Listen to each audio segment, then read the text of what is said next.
Subscribe Squad is another day is another dollar, and it's time for another freaking interview. And today we're gonna be talking to a dope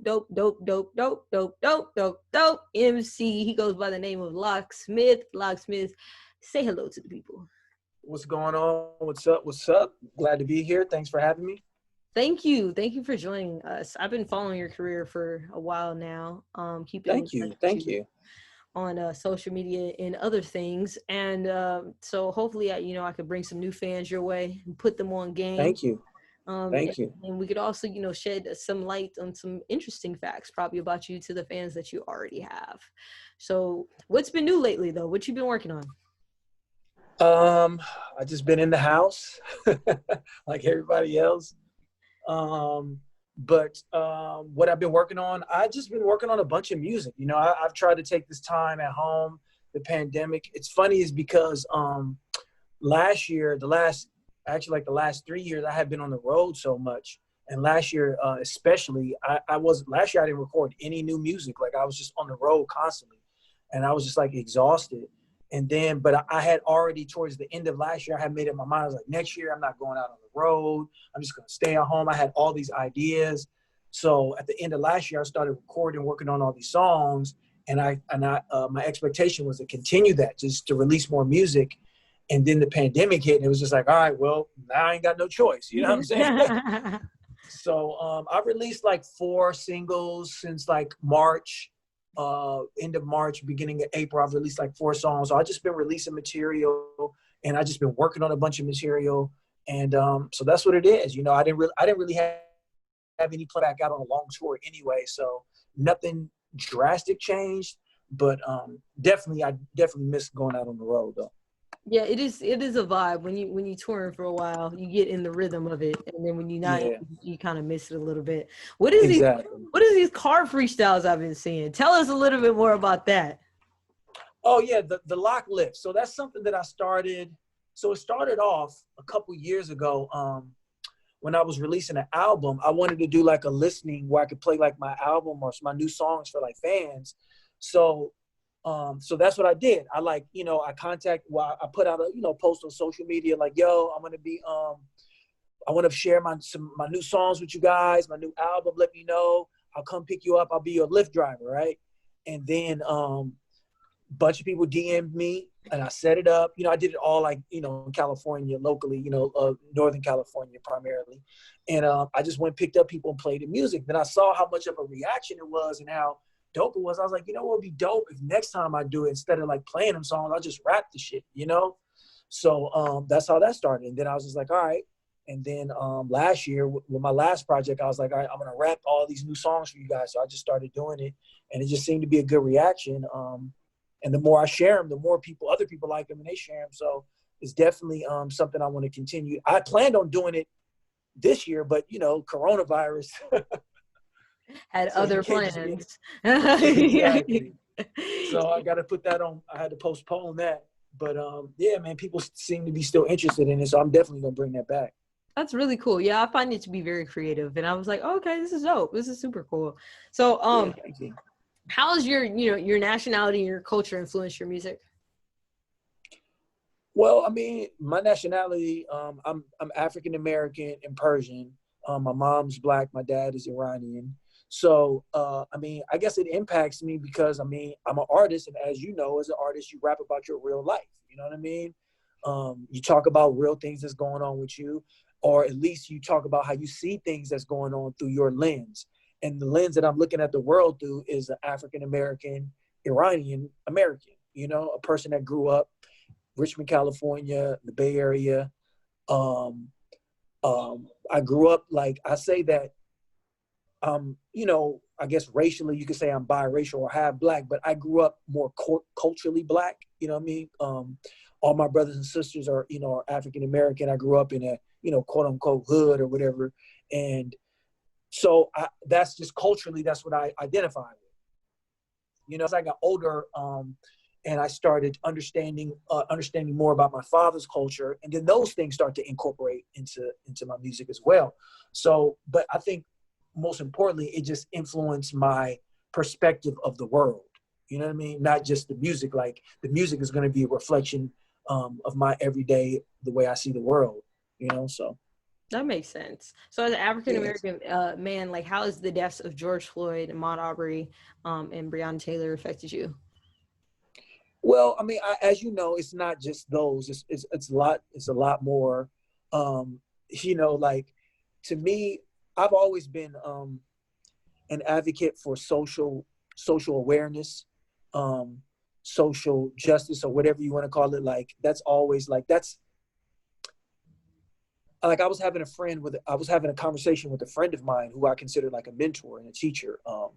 Because I went to UC Berkeley. I graduated from UC Berkeley in African American Studies, and like my mentors that I grew up with were advocates, were activists. You know what I mean? Like that was what they did. Like I grew up going to demonstrations and marches and protests and stuff like that. You know, in high school and in you know, and those kind of things. So I've always seen the world with that aspect in mind. So the things that have been happening to George Floyd and so on, and go back to Mike Brown, Trayvon Martin, and you can go on, you know, beyond and beyond. You can go back 500 years, you know what I mean? So I think that for me, I've always had an issue with not just police brutality, but to me, police brutality is just a symptom of a much bigger problem, of a much bigger disease. And I think the disease primarily hits Black Americans harder than any other, because poor white people they're being fucked over too. But Black people, because of the racial dynamic and because of the disenfranchisement, because we're disenfranchised, we suffer at a much higher rate because of the conditions that we in. And that started all the way from slavery to Jim Crow to segregation to, you know what I mean, to segregation that exists today. You know, even though we're integrated, you know, Black people, our schools are still segregated. I mean, poor, because we're in the poor class, you know what I mean? Because of the conditions that have been created from these institutions that brought us here in the first place. You know, like Black people as a majority, I won't say completely, but as a majority, we were not, you know, we weren't, the vast majority of our ancestors were not immigrants. We came here, obviously, through the transatlantic slave phase, via the Caribbean, and then up into the new, you know, the new world, or whatever you want to call it, to the North American continent. So I think all those things, the greater problem is America's problem with violence, America's problem with capitalism, and how it exploits people. And that's just the nature of America. And it's a horrible thing. And I think America needs to own up to that. And it kind of seems like people are owning up to it, but until the government, until the institutions that are putting these things, allowing these things to happen, until they own up to it. Like when you look at Germany had to own up to the Holocaust. You know what I'm saying? Well, guess what? We had an African Holocaust. It's called the transatlantic slave trade. You know what I'm saying? And we're still, as far as I'm concerned, we're still in that Holocaust. You know what I mean? And until America owns up to that and admits to that, and I'm one of those people, like, I believe African Americans, we need some kind of reparations. You know what I'm saying? That part. Whether, you know, we can dispute on what kind of reparations they should be or whatever, but America needs to acknowledge it. You know, like they have Holocaust museums. You can go to every metropolitan in the United States, and there's a Holocaust museum. Why isn't there a Black African Holocaust museum? Why isn't this being put in schools and being taught? Like I know when I was in high school, you know, they talked about slavery for one day. It was like, yeah, slavery, blah blah blah, blah next. But we had whole classes on World War II. You know what I'm saying? We had whole electives on the Holocaust and the Gestapo and those kind of things. And that's not minimizing what, you know, the Jewish community in Europe went through, but I think the people, the Jewish people here in America, they wanted this to happen, you know, and I think the reason why they're able to do that in African Americans, we need to control more of our cities. We need to control our communities. We need to have financial investment, because once you start owning your cities, then you control what the fuck is being taught in the schools. You know what I'm saying? You control what the policemen are doing. You know, you own these things. So I think that Black people, we need to focus on those type of things, and then we'll be able to combat racism from a totally different angle as well as with protesting, as well as with voting. But we need to utilize our dollars. We have, like, right now, even though we're suffering, like this is the greatest time in American culture where Black people are the wealthiest as well too. Like, we have Black billionaires now, you know what I'm saying, in America. So how can we use that? Hopefully this will be an awakening point for where the people who have financial, who have these financial assets and these kind of things in the Black community, we can use it to help other, Black people in our community. You said a whole sermon. I ain't even got to back up that. My bad. No, that was it. That's I could say amen. Let's go to praise and worship. That was it. Because this is what we've been talking about now. You know what I mean? And I see, and I see like people putting up Black Lives Matter posts, and I just want Black folks to be careful of these things like Black Lives Matter. That's great, but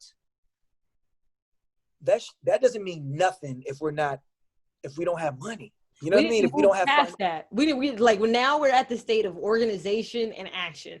Like we got it. We got the attention. Now what are we gonna do? Like that's exactly. We need to control stuff, and we have a lot of Black people.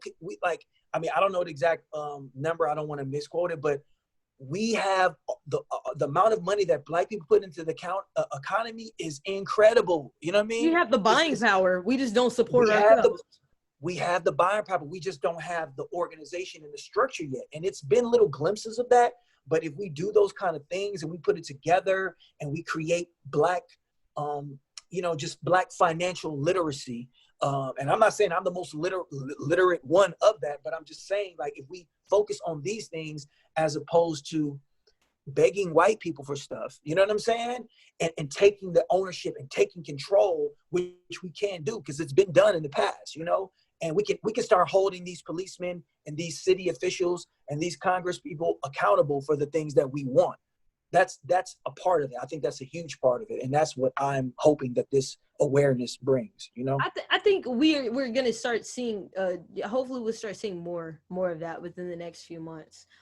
It's definitely not a quick fix. No. It's going to take time. It's definitely something that's going to take time. But I think that now we can put the wheels in motion and get to that. Now, headed back to the music, I want to know what has been your favorite moment so far in your music career and why? My favorite moment. I don't know. I've been very grateful to have moments, I just recently, like maybe a week ago, I had posted, and because you obviously, you're a talented, great artist, and you tour and you do a lot of stuff. And when you're in the moment of doing it, you don't be really thinking about it. You don't realize you're just going. Yeah, you just going, like, you're on this radio show or you're on tour, and you're just like, yo, I need to do this to set up the next thing and the next thing. So you're constantly working. And then I posted a clip. Actually, like, a fan had brought it up to me, and it was like, yo, when you were on the BET Awards, like, I was fortunate enough to perform on the BET Live Cypher, the BET Hip Hop Awards. And what's even more special about that was that the fact that it was the 50th anniversary of the Black Panther Party. Oh, okay. So they wanted to have a cipher that was kind of like, conscious. So they had myself, Oswin Benjamin, and Dead Prez. And I found the clip online and I posted it, and I was just like, damn, that was a really dope moment to be, sitting there rocking the mic, doing a cipher in front of like Snoop Dogg and Buster, like all these people who are, legends, as well as a lot of other artists. And, that was a very dope moment. So I think that's one of the moments that stick out to me when I think about it. And especially because it had a lot to do, the content we were talking about had a lot to do with what's going on now, I feel that. What's your favorite collaboration? I got one that's coming up I'm not even talking about yet. Oh, the juicy secrets. So your favorite collaboration is on the way. I could say, for instance, I just put out a song about a month ago with Xzibit and Razkaz, and that was excuse me, it's called With God, and that was like such a dope experience. I've heard the beat. I was here in San Francisco. This is like right before everything locked down. And I was in San Francisco with my producer, Decap. And I was like, yo, man, like, you got some stuff that's kind of like, let me hear some of like the older stuff. So he went through some stuff, some old beats, and I was like, yo, that's fucking hard. I was like, man, I think Xzibit, I think X would sound dope. And it was just a shot in the dark. So I just text X. I was like, yo, I got this beat. I think it's super dope. I sent it to him. He was like, this shit is fire. I was like, cool. So then I laid my verse and I sent it to him. And then he like FaceTimed me back and he was like playing the verse. I was like, yo, that shit is crazy. And then he's like, I got a surprise for you. Then he had Razgaz in the studio and then Razgaz laid the verse and it was just dope. And then they both, you know, we did the video and they both were like showing a bunch of love. So that was a great moment for sure. That's very cool. That's very cool. Xzibit. Oh, that gives me so much throwback hip hop vibes. Like, yeah, man. Yeah, it was a classic moment. That's one of them I'm a rapper moments. That's what that is. Exactly. Like, yo, I'm over here sitting there. Like I used to, you know what I mean? I used to be in fucking like, you know what I mean, school, like on my way driving, listening to Xzibit, like, you know, when I was just thinking about wanting to be a rapper. You know what I mean? That part. Oh, that's so that cool. Dope. That's very cool. So what's next for you? I know you said you got a dope collaboration coming out soon, but should we expect an album, the EP? What's going on next? Yeah, absolutely. The album is coming, but I'm just gonna keep on releasing these songs. I have a lot of. Actually, I just finished recording this song today, like about everything we've been talking about as far as like the political climate. So I didn't rush to like to do something right away. I wanted to just like digest everything and just like kind of see how I felt about everything, you know. Mm-hmm. So I took some time, and then like this past week, I just like, all right, I'm gonna go in on this. So I just thought about it, and I actually recorded it today. So hopefully I can get that mixed and have that out very soon, and then we'll have an eventual album as well. Okay, I'm looking forward to that. Ooh, juicy. What's been up with you? What have you been working on? I see you dropped a new single. What'd you say? I said, you want to flip the interview? Okay, we can flip the interview. Yeah, like what you been working on. I was looking at one of your latest videos. I think it was you had the guy as a dude with you. Which one? I don't know. I didn't drop so many. But what you been working on? My new album's out now. It's called 25, right? And so what it is, it's 20 singles, 20 music videos. The only way you can hear the full album is if you buy it on my website. So that's ScribeCash.com. Oh, direct to you. Direct to me. You know what I'm saying? That's dope.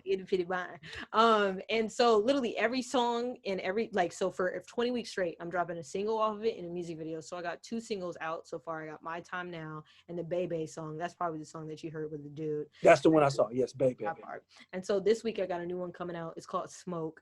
And so that's coming out. And then I might have an acoustic version of the album dropping after that. And then I'll have more music videos after that. But in addition to that, if you didn't know, I do reactions on my channel. And then now we're doing interviews and everything else. I got, the merch. I got that out too. This is the Ring My Bell. Get that too. And I think after I do the acoustic version of the album, I'm really going to focus on just doing like more collaborations. Because I feel like that's like, I don't know, my heart's yearning for that, if that makes any sense. Because I've been so selective on collaborations in the past, but now I might even do like a collab project with just me and just collabs with different artists, whether it's rappers. So who knows? Dope. Yeah. I think Tech Nine be doing that. He'd be like having those collab albums. That's dope.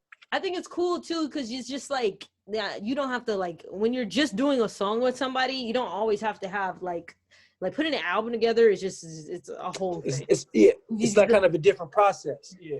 But when you're just collabing with somebody, it's just like, okay, this is just this one song. This is just the vibe that we're on, or just one music video. And I feel like teaming up with people, it's just, you never know what happens. It's almost like cooking with new spices. Like, it's like, okay, what's the flavor gonna be? So who knows? Yeah. Maybe me and you will have a song on the collab album. We'll see. Yeah. I'm down with that. I'm so happy though that we got to interview today. Before we go though, I need you to shout out all your social media so everybody can follow you. Oh yeah, so yeah, you can just find me at iamlock.com. That's my website. Or on Instagram it's DA_Locksmith. On Twitter it's DA_Locksmith, and on Facebook it's IamLocksmith. So yeah, just reach out. But iamlock.com will take you to everything. Dope. Well, you heard it here first. Locksmith was here. It went down. Make sure you check out his new music, everything he has going on. And thank you. Out.